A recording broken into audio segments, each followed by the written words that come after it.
David? Mike, David Moore, Dallas Morning News. Several players used the word, I think, frustration in the aftermath last night, which is certainly understandable.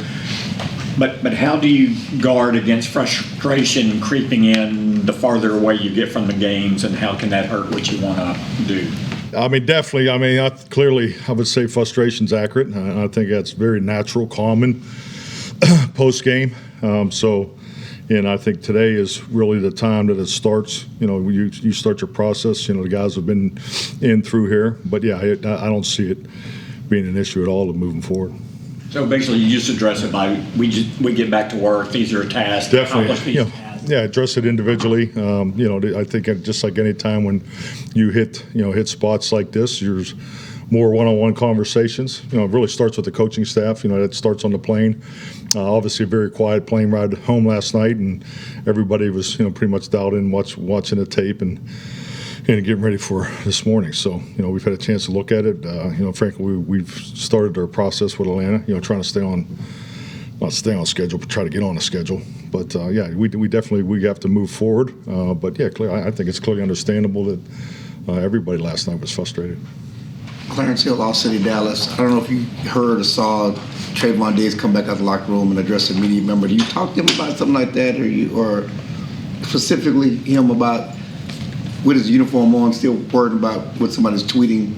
Is that part of the frustration? Yeah, I think that's clearly an example of frustration. But I think we have to be better in those moments. I always talk about staying on the high road. It's part of our responsibility in this business. But I am not ignorant or naive to the fact that this generation, that's part of the world they live in. The social media world, and you have to manage that. That's part of being a professional athlete, and that's part of representing this organization properly. Mike Todd Archer with ESPN. When you've had teams in the past that have gone through frustrating times, what are the messages and themes that you've used to get them out of that? We do a lot of messaging. To me, themes are something that is always fluent. Frankly, from my approach, I think you do need to take the emotion out of the thought process, and that's why I think it's important to start that on Wednesdays. Not as much on Mondays. To me, Monday's evaluation time. It's still fresh, it's still sizzling. And I want it to be that way. I think we all need to feel it. I think it creates the urgency and the importance of what's in front of us. So I think the evaluation Monday on either side of the outcome is critical to improving and growing, and that's what today is. When you go through situations like this, from players and coaches, is there a belief in either side? Like the coaches believe, hey, can these guys get it done, and the players believe, hey, these guys telling me the right things? Oh, absolutely. It's all about commitment. I think just like anything, there's a formula on everything we do as far as getting the plan put together, whether it's a long-term plan on how you train in the off season all the way through up training camp, and no different week to week, getting ready to go win a football game. So that's why today is important. It's important to always go through the evaluation process, the theory, and understanding that the most important video of the week is the one from yesterday. It's all part of that scout self-improvement. All the other things, the statistics, the conversations are really totally secondary or auxiliary, clearly to the fact of your own personal action was what is most important. So that that's the way we'll totally operate. But with that, you got to get the details down. The details, it definitely improves the communication. And these are two things that I feel like it's deja vu because I stood up here last Monday and talked about it. We didn't hit the target as well as I'd like. I was very pleased with the preparation going into the game. But for example, we had communication errors on plays 4, 5, and 6 and 7 in the first offensive drive. So, these are the things we're just staying on top of the facts and the exacts of what happened in the game because it's specific to how we want to play, and everything's affected by that when you don't get into the rhythm and the run game doesn't get going and the action pass doesn't come off of that. So these things all tie together. So going back to the first part, I just think clearly the details, and then the communication, and then from that you have production, and then the confidence grows, and then the physicality grows, winning, production, and everything takes care of itself. Sadis of The Athletic. Mike, you mentioned before Dak knows at this point in his career the value of protecting the ball. How do you kind of explain some of these uncharacteristic interceptions, specifically like the second one last night? Yeah, I think just clearly, if you're always looking at patterns, and the fact when the pressure goes up, from a protection standpoint, he got caught trying to make a play, and we got to be better in that spot. I mean, particularly the second one. There's, that ball needs to be thrown away. We didn't get the leverage, on the release of the stack concept that we were running. Didn't get the proper leverage, so. We come out that it's 3rd and 4, and you're in favorable down distance. But punting is good. I think it's the common sense approach when you look at complementary football. Every series on offense needs to end in a kick. Whether it's a field goal, whether it's an extra point, or a punt. And we will not and we cannot continue to play with the giveaways here, because we're -8 as a football team. That's the number one focal point of a complementary football team. Playing to that method, and we need to be better. With how much Dak is getting hit in some of these games, do you attribute that to him slow on the reads, receivers not running the routes, offensive line, combination of all? How do you see those hits coming about? Trying to think of a respectful way to answer this question. If it was one thing, I think in this day and age, at this level, it would be corrected. I just think like anything, there's 3-step concepts, there's 5-step concepts, and with that, there's a time clock when the ball should come out. There's play extension when you want the play extended. So, I can't really. It's just not one general, answer to that very general question. So, we need to be better. Nick Harris, Forward Star Telegram. Do you feel like the rhythm between Dak and CD is back, and what was your evaluation? I think it's improving. I think it's something that they're very conscientious of. No one knows better than them too that the time they missed. With the extra communication time together. We talked last week when I stood here about the group meetings, spending more time, not only with them two, but the receivers and quarterbacks. So we got to stay the process. We as a staff had long meetings this morning, and just got to make sure that we're, taking the time in those specific areas, whether it's that particular topic of the timing of the routes and the quarterback and the footwork, that we're spending the time that we can. We're not going to increase practice by a half an hour, things like that. So I mean, you got to stay within the realm of your training regimen. We'll do that, and but yeah, I think they're definitely getting better. And then on that same point, did you see some of the practicing from last week and the changes that you made kind of translate into the game, or is it too early? Yeah, like I said, I was very pleased with the preparation going into this game, and I think clearly we were very confident that we were going to go in there and win the game, and that's where you need to be week in and week out. So we're still green in some areas. I don't want to be a broken record up here, but we just got to keep working. Like I said in the beginning of this start of this season, I truly love this locker room. It's a great group of men. They work, but we need some improvement. And the first thing with that is details and communication is a starting point, and we need to be better in that area. Calvin Watkins, Dallas Morning News.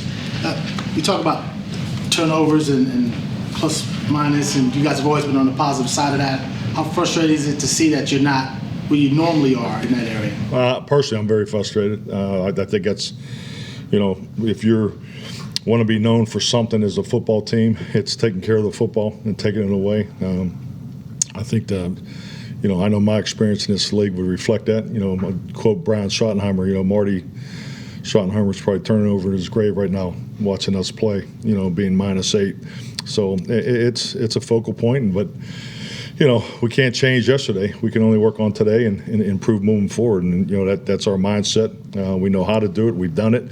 And but they got to quit being words and exercises and practice drills. It needs to equate to Sundays, and that's our focus. How much of a benefit is it that a lot of your players last night talked about, have you been through adversity before? Because at one point, Philly was going to win the division, and you guys ended up winning the division, and you overcame some stuff.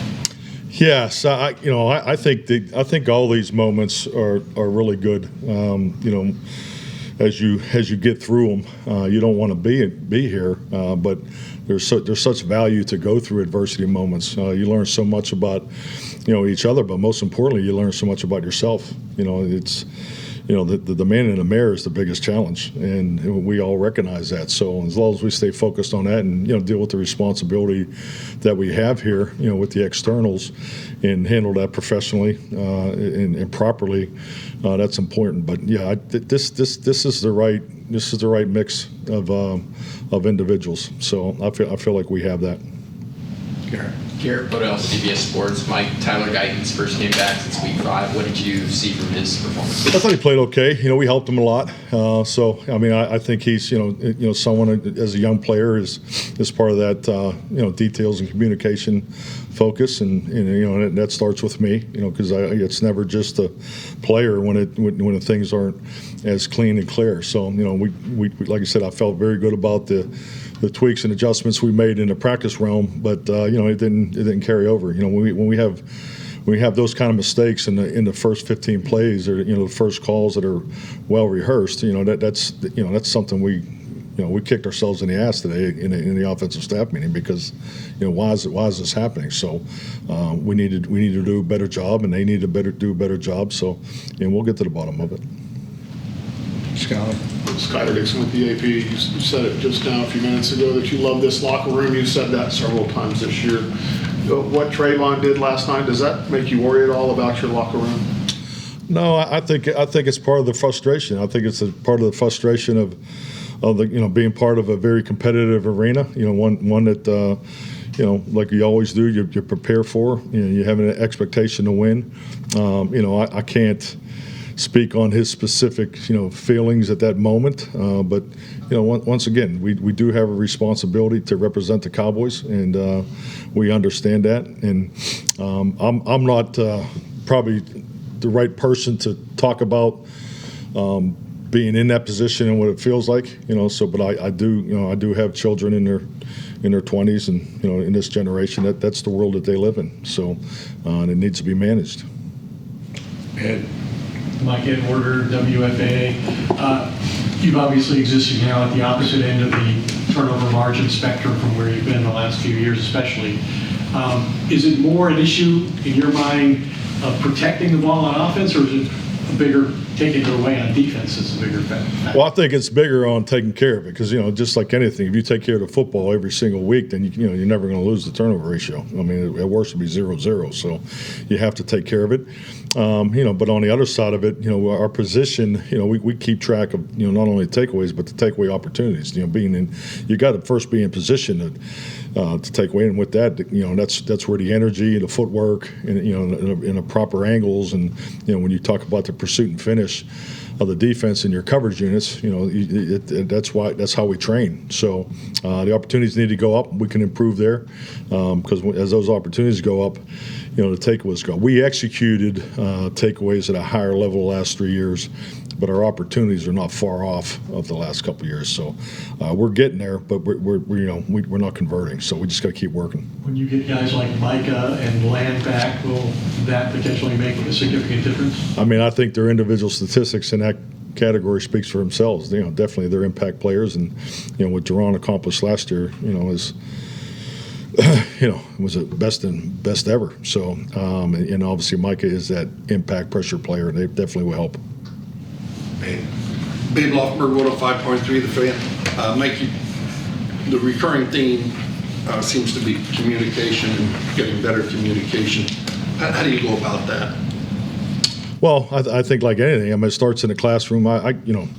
Everything's broken down in a training regimen. You got a classroom environment, you got a practice environment, you have the game day environment. So, and communication is a common thread. It's the fuel that makes all three of those environments rock and roll. So, the classroom environment, I think we do an exceptional job. I think really, in particular, let's just talk about the offensive line group. I think the way those guys, and I think when you have a veteran, in the presence of a Zach Martin, it brings a different level to that room. And I've been fortunate to be, been around some great rooms, and I think this is clearly one of those rooms. So I think we clearly have that in the classroom environment. Then you take it to the practice environment, it starts in the walkthroughs. We've been, very diligent in the communication and the volume, and as far as the how loud the community just blatantly point out the declaration, blatantly echo every call. So we just got to get it to translate to the practice field and get it to translate to the game environment. So the process is in place. We need to be better. And going into that game specifically, yesterday, did you feel like you kind of had the communication thing down with what they were presenting? There's nothing that, their defense is, the way they line up in the scheme, it's not of high volume. So when you don't play a high volume alignment defense, obviously you're going to have more movement. So you try to emulate their stunt games and on what they're doing, but the speed of it is really what comes down to the game. So there was nothing really what they did from an assignment standpoint that we were surprised by. It's just, you got to see it in real time, make the call, and go play. So it's part of football. Todd. You mentioned Micah and Bland. Do you have an idea of what they'll be able to do for you this week? I don't. I haven't checked in with Britt and them. So as far as they had rehab work today, but I haven't talked to those guys about those guys yet. When you look at the pass rush, obviously, Micah impacts that a lot, but it seemed like you tried to bring some pressure, and that still wasn't getting home at times yesterday too. I don't know if that's fair in your mind, but how do you improve your pass rush when Micah is not around? Well, I mean, if you can't get it done with 4, you do it with 5, and then there's you got simulated pressures and things like that. So, and I think just like anything, when it's difficult as a play caller, offense or defense, and when you do try to hit things and they don't work, and it's something we talked openly about, during the bye week and the evaluation is, you still got to trust the call so you can get it off. And, I know personally, just last night, I took home way too many calls. The protection, and the hits, affected the way, I called the particular part of the passing game, specifically, with the coverages that they set in their base coverages and, had a number of things conceptually that you wanted to get to. So, and that's the challenge of it. So when things aren't going right, and it's just like anything in a game of football, it starts up front. It doesn't for both the offense and the defense. And, we got to, we want to get to be able to play more balance. We played complementary football for the first half. In the fourth quarter, in the third quarter they owned it, and they got away from us too far where we couldn't catch them. So, but the way we played in the first half and the fourth quarter, it was definitely had us in position to win the game. Clarence. You frustrating a few times here. You went back to the basics and off during the bye week. And I know Dak and some other guys talked about the communication was high in practice last week. How demoralizing that you had that good communication in practice, and then the first few plays of the game you have communication breakdown. I think frustration is part of not winning a game, but the other verbs as far as carrying it forward, these are learning experiences. I talked to you last week about relishing this opportunity. It's not about the opportunity of having more and more adversity, but having experience here, I think it is a great opportunity for us to show the commitment and belief that we have, and we need to keep it about football. We can't waste our time on anything that doesn't help us win. And UConn people are so generous with all this insight that you're giving our fans with these outstanding questions, and we appreciate that. But, that's as far as it goes, because I'm about winning, and everybody's got a job to do. And our job's to win, and my job is to make sure we stay about winning and not get caught up in the other stuff. All righty. Thank you. Thank you.